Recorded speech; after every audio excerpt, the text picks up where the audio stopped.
Jadi Pak Marlan, kami semua keluarga besar GBD Husana Putra mengucapkan selamat ulang tahun yang ke-80 ya Pak ya. Tetap semangat Pak ya. Puji Tuhan ya. Biarlah tadi kesaksian dari Pak Marlan boleh menjadi kehidupan Pak Marlan menjadi teladan bagi kita ya.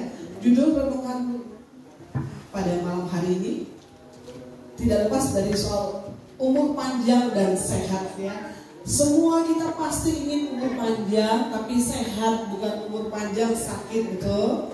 Ya, jadi kita semua ingin umur panjang dan sehat. Nah, menurut dunia, gimana caranya supaya umur panjang? Oh, happy aja, pokoknya lakukan segala sesuatu dengan happy, yang penting senang ya. Itu katanya bisa memperpanjang umur. Kemudian pola hidupnya sehat ya. Kalau hidupnya sehat, pola hidupnya sehat, makannya teratur, kemudian nggak makan yang aneh-aneh, yang haram gitu katanya ya. Itu bisa juga sehat dan bisa panjang umur. Kemudian olahraga yang teratur, istirahat yang teratur, itu banyak macam ya. Ini saya hanya ambil contoh 3 aja ya.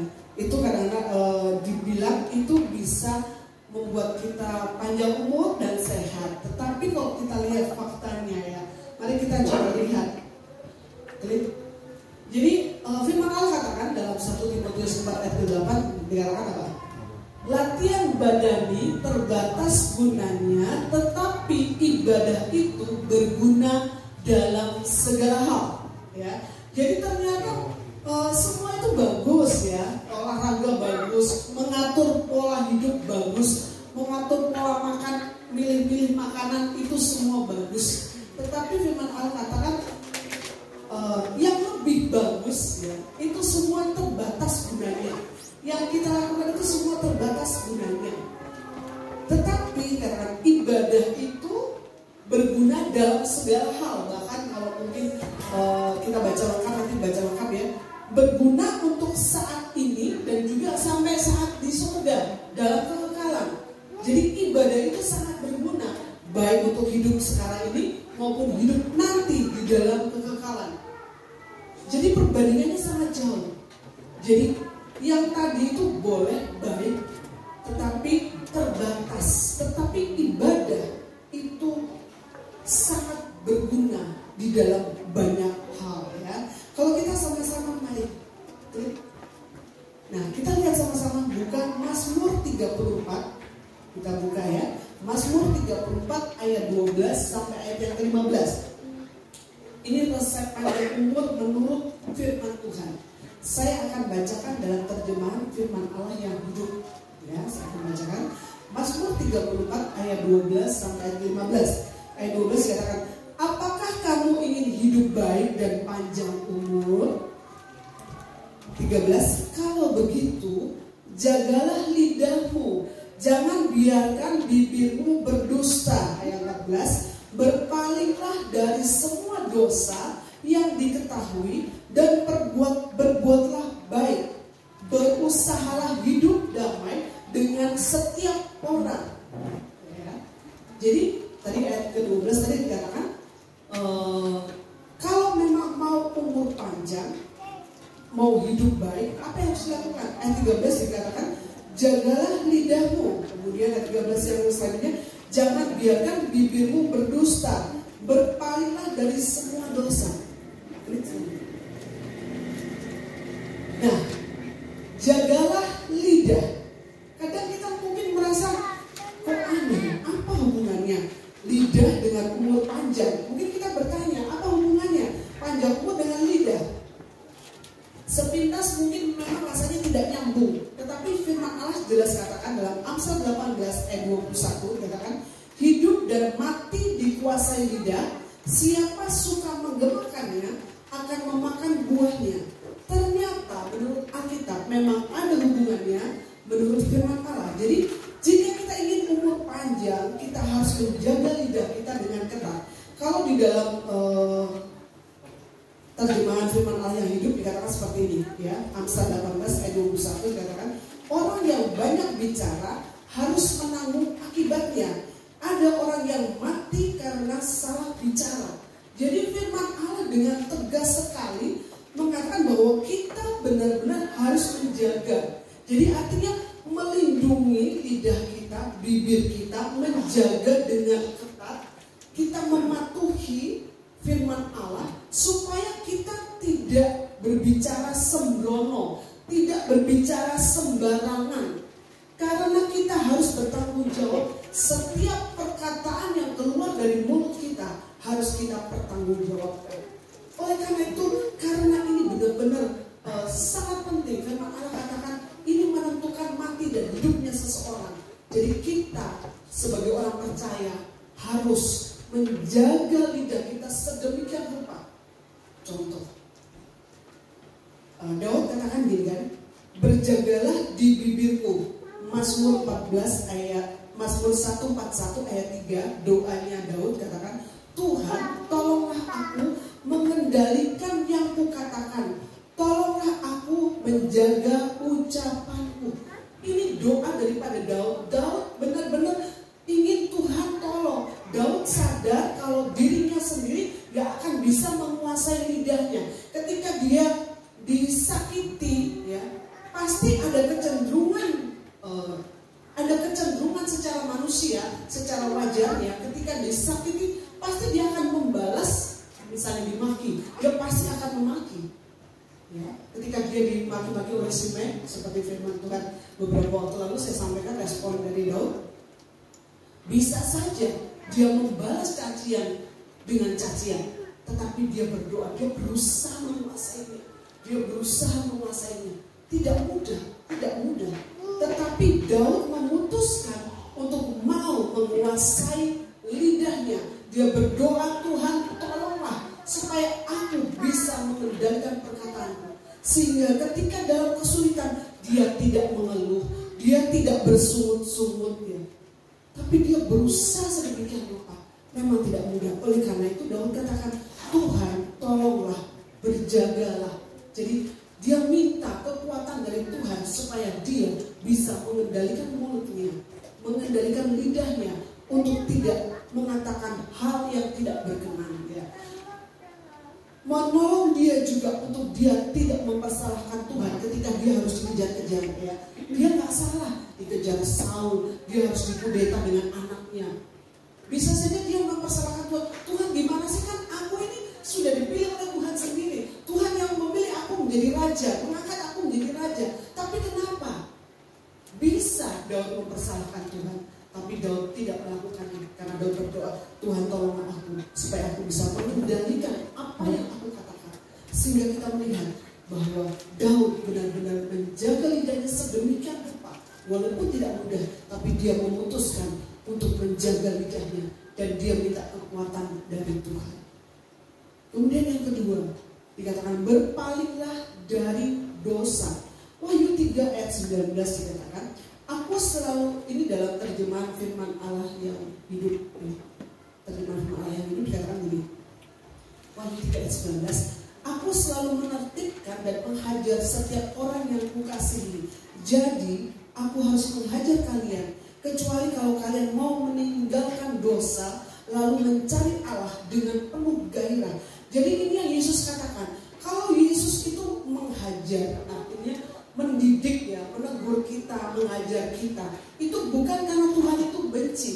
Mungkin ada kalanya Tuhan mengizinkan hal-hal yang tidak enak harus kita alami, ya. Tetapi itu bukan karena Tuhan benci, bukan. Tapi Tuhan itu mengasihi. Tuhan mau memberitahu kita bahwa tidak apa-apa, kamu memang kalau ketika kamu berbuat salah, aku tegur. Supaya apa? Kamu kembali pada jalan yang benar. Bukan untuk menghancurkan, tapi untuk menolong kita berubah, ya. Jadi kecuali kalau kamu mencari Allah dengan gairah. Jadi ketika seseorang mau meninggalkan dosa dan mencari Allah dengan gairah, artinya apa? Dengan segenap hati, dengan sepenuh hati, dengan semangat, ya. Semangat yang menggebu-gebu untuk mencari Allah. Saya seringkali kalau ada orang yang ngomong soal makan aja, sudah seandainya kegairahan untuk makan itu, ya, dipindahkan kepada gairah untuk mencari perkenan Tuhan, untuk melakukan apa yang Tuhan mau. Alangkah luar biasanya hidup kita. Jadi ketika kita mungkin bergairah untuk melakukan sesuatu hobi misalnya. Kita punya hobi apa? Kita sangat gairah ketika kita melaksanakan hobi, senang banget, ya, senang banget. Sampai kadang lupa waktu ketika kita melakukan hobi kita, misalnya yang hobi masak, yang hobi jalan-jalan, sekarang istilahnya healing. Seandainya kegairahan itu kita ubah menjadi suatu kegairahan untuk kita melakukan firman Tuhan, pasti luar biasa, pasti luar biasa. Jadi di sini dinasihatkan bahwa Tuhan menghendaki kita berpaling dari dosa. Ya, 1 Yohanes 1 ayat 9 dikatakan, tetapi bila kita mengakui dosa kita kepadanya, Ia pasti mengampuni dan menyucikan kita dari dosa-dosa itu. Allah patut melakukan hal itu untuk kita karena Kristus telah mati untuk menyucikan kita dari segala dosa. Jadi Tuhan itu ketika kita mau mengakui segala dosa kita, Tuhan mengampuni kita dengan limpahnya dan Dia tidak akan mengingat-ingat segala dosa kita. Manusia seringkali ketika kita bersalah padanya, diingat-ingat terus, ingat-ingat terus. Tetapi kita bersyukur punya Allah yang sangat luar biasa, yang tidak pernah mengingat-ingat, gak pernah mungkin-mungkin segala dosa dan kesalahan kita. Oleh karena itu wajib kita selalu bersyukur. Yang ketiga, resep yang ketiga adalah berbuat baik. Kalau kita lihat dalam Matius 19 ayat 16, nanti bisa dibaca di rumah kisahnya, perikopnya bagaimana ada seorang pemuda yang sangat kaya, firman Allah tuliskan. Dia katakan, dia datang kepada Tuhan Yesus, dia katakan, Guru, apakah yang harus perbuatan baik, apakah yang harus aku lakukan supaya aku memperoleh hidup yang kekal? Perbuatan baik apakah? Terus Tuhan katakan, kamu harus menghormati orang tuamu, kamu harus segala macam yang baik-baik harus kamu lakukan. Dia katakan, itulah dari kecil aku sudah melakukannya, dari kecil aku sudah lakukan. Tapi Tuhan melihat dengan penuh kasih. Tuhan tahu ada satu yang kurang, ada satu saja yang kurang. Tuhan katakan, jualah semua milikmu, bagikan kepada orang miskin. Ketika orang ini mendengar perkataan Tuhan, dia tertunduk dan sangat sedih dan dia pergi. Firman Allah ini intinya bukan menyuruh kita menjual semua harta, tidak. Tetapi apa? Intinya adalah cinta akan uang, cinta diri sendiri, tidak peduli pada orang lain. Yang penting saya puas, terserah dengan orang lain. Ini tidak bicara tentang uang saja, tapi kecenderungan kita untuk egois, tidak peduli dengan orang lain dalam hal apapun. Ini yang menjadi cinta uang, cinta diri sendiri, kepentingan diri sendiri, semuanya pokoknya aku. Dan Tuhan sangat sedih melihat, padahal dia melakukan semua kotoran, dia menghormati orang tua, dia melakukan apa yang baik, dia perpuluhan, dia melakukan semua dia lakukan. Tapi kurang satu, ternyata ada satu yang kurang. Tuhan lihat hatinya. Bapak Ibu Saudara sekalian, dan pesan yang keempat dikatakan tadi, berusahalah hidup damai dengan semua orang. Ini adalah resep yang terakhir, saya hanya pakai 4 saja. Jadi mari kita berusaha hidup damai dengan semua orang. Kalau kita hidup damai itu enak ya. Jangan suka ribut, jangan suka berantem. Saya melihat sendiri kehidupan Ibu Daniel ya. Suatu saat saya beliau berbicara, telepon saya, kita ngobrol nggak tahu soal apa, saya lupa. Udah Lisa, jangan cari damai saja, nggak usah ribut. Saya itu kan di pastori juga banyak orang.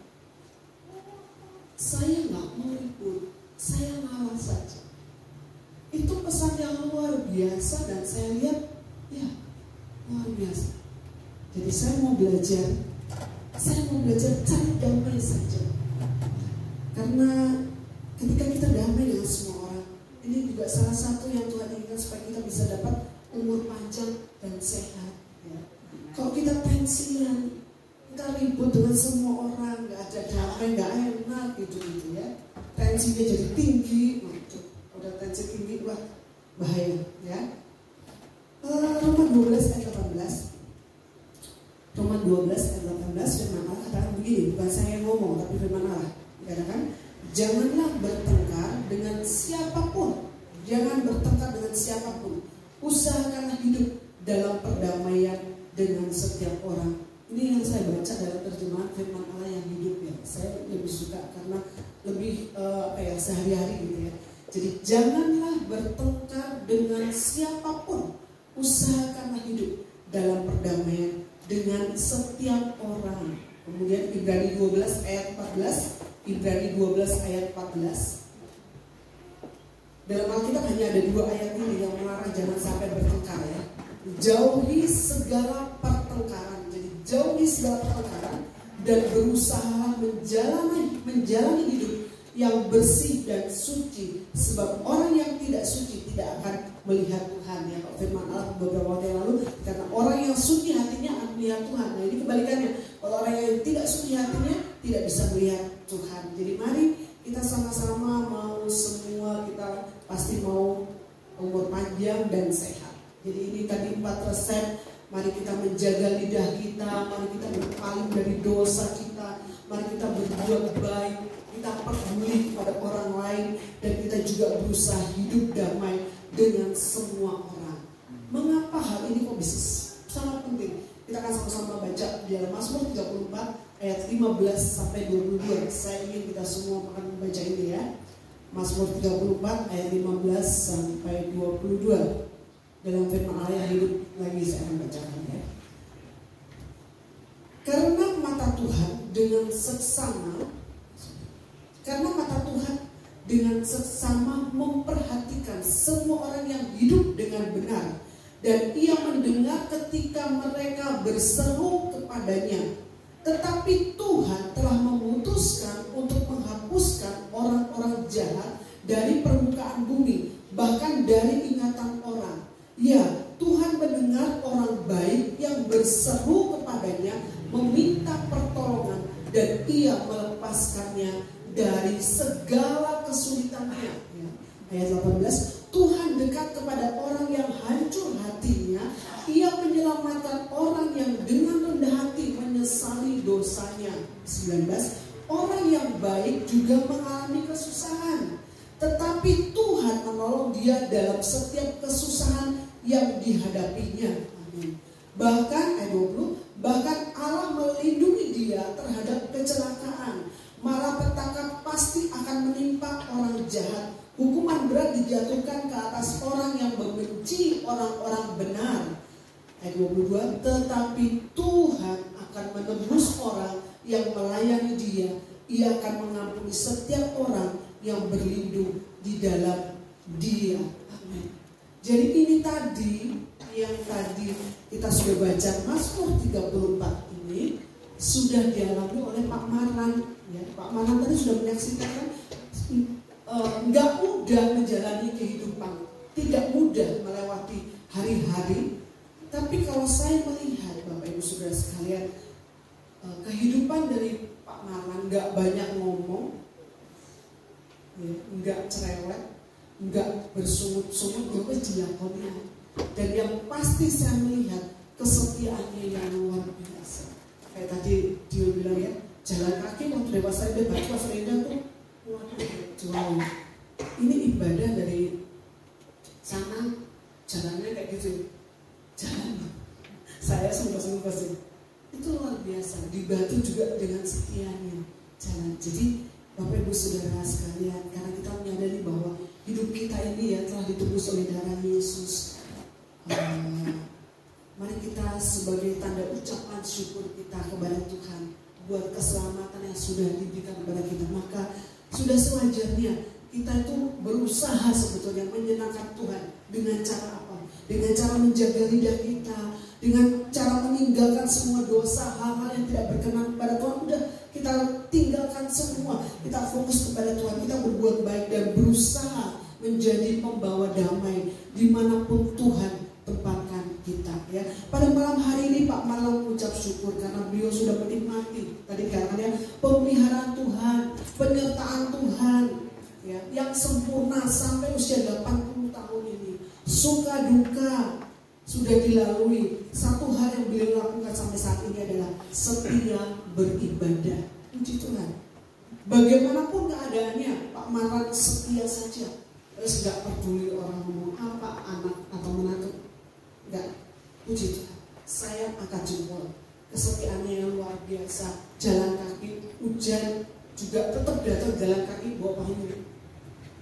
Luar biasa kesetiaannya. Biar kiranya tanpa dukungan keluarga ya, seperti pada malam hari ini tidak ada anak, menantu, cucu.